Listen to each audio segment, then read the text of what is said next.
বাংলাদেশে না থাকে তাহলে আমার নেতা শহীদ প্রেসিডেন্ট জিয়াউর রহমান যেমনি থাকে না সেমনি বিএনপিও থাকে না।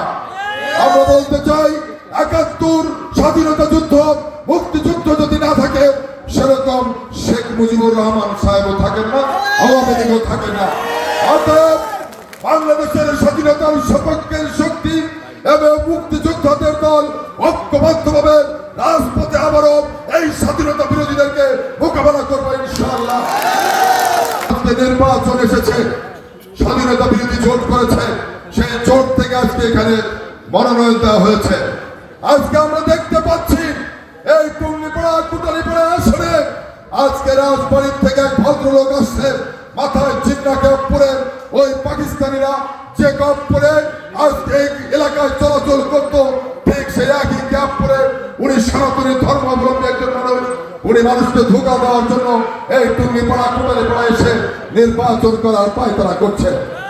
আমরা কোন প্রতিদ্বন্দ্বী প্রার্থীকে খাদ্য করে দেখছি না, আমরা কোন প্রতিদ্বন্দ্বী প্রার্থীকে অসম্মান করছি না, কিন্তু যারা ধর্মের নিবাস করে মানুষকে ধোঁকা দিয়ে বিভ্রান্ত করে ভোট দিতে চান তাদের বিরুদ্ধে কথা আমাদেরকে বলতেই হবে।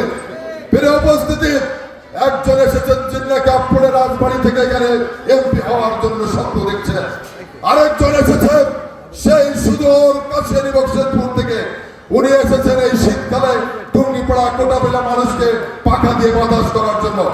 আমরা সবকিছু বুঝি, আমরা সবকিছু জানি, কিন্তু শুধুমাত্র বলতে চাই টুঙ্গিপাড়া কোটালীপাড়ার মানুষের বাতাস আপাতত করার কোনো প্রয়োজন নাই।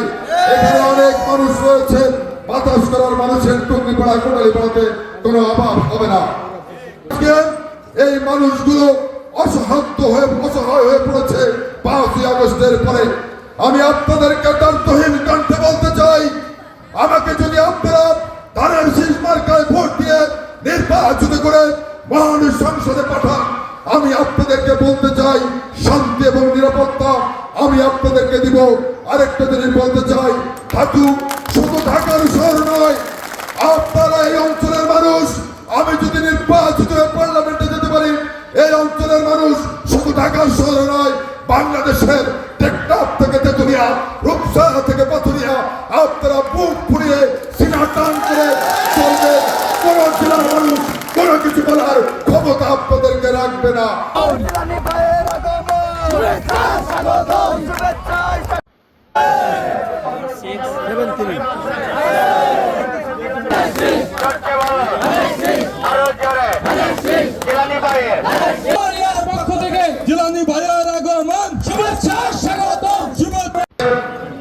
ইতিমধ্যে